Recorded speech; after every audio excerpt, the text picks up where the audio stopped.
Sean Salisbury here for Open Sports. And I'm so glad. I think it's about damn time that an athletic director stood up and said, you know what, if a coach interviews with somebody else, I'm firing him. At least that's the talk out of Boston College. And I got nothing against Jeff Jagodzinski, the head coach at Boston College. Very good coach. Obviously, the New York Jets are interested in him because he's a hell of a football coach. And that program hasn't missed a beat since he's taken over for Coach O'Brien. They've done a good job.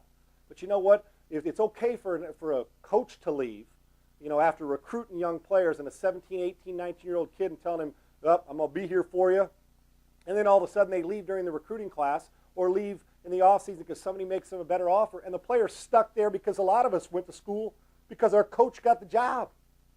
That's why we went to school. The guy that was recruiting us, that coach, is the one who was the head coach, and that John Robinson's a big reason why I went to USC.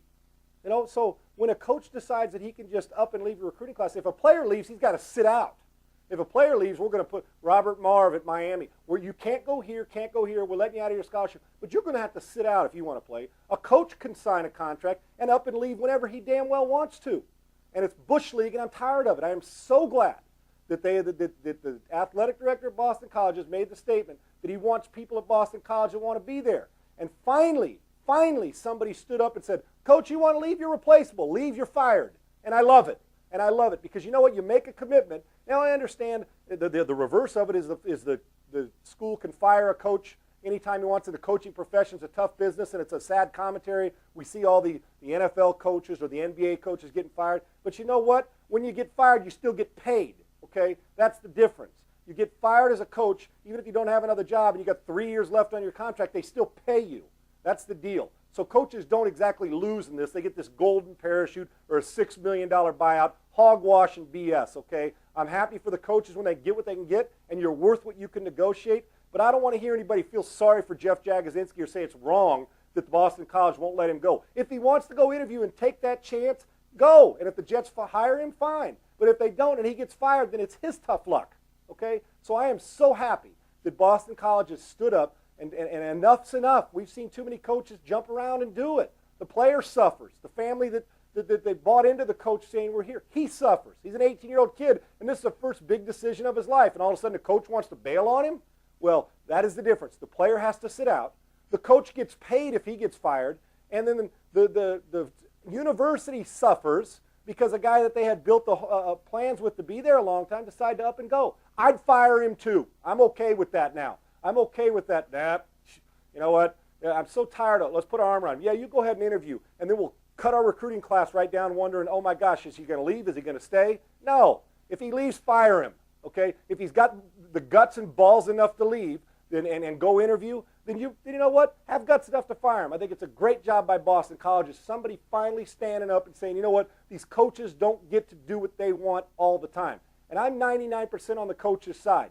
But it's great, especially at the college level. I love it because there's a commitment for 4 to 5 years from a high school kid, all those things. You're promising them that they're going to get an opportunity and that, boy, I'm going to be here for you, and then you up and leave and go out the back door. Sorry. If Jeff Jagodzinski, who I don't know personally, but I like, well, just from judging, watching interviews and watching him coach, if he goes and interviews with the Jets, Boston College ought to stand up for it and fire him. As every coach is out there has seen, we're all replaceable. Doesn't matter what job we have, somebody can do the job just as good or better, or somebody, at least somebody you can find somebody that wants to. So if Jeff Jagodzinski wants to go for the higher, and you know what, if I was the Jets, how many times are these people going to go have college coaches that fizzle and go away? The Jets are bordering on stupid for going after a college coach because those guys, there's just a difference. It takes a special college coach to be an NFL head coach. It's just a different. Same with college and NBA coach that was a college coach. Ask Calipari and ask Rick Pitino. They're back in college. So it takes a special one. Boston College, good for you. It's about time. I'm normally on the coach's side, but I don't give a damn. If the guy wants to go interview, run him out of town and let him go find another job. If he wants to take that, if he wants to stay committed to Boston College and he loves BC, he's got a great opportunity, then his butt shouldn't go and interview.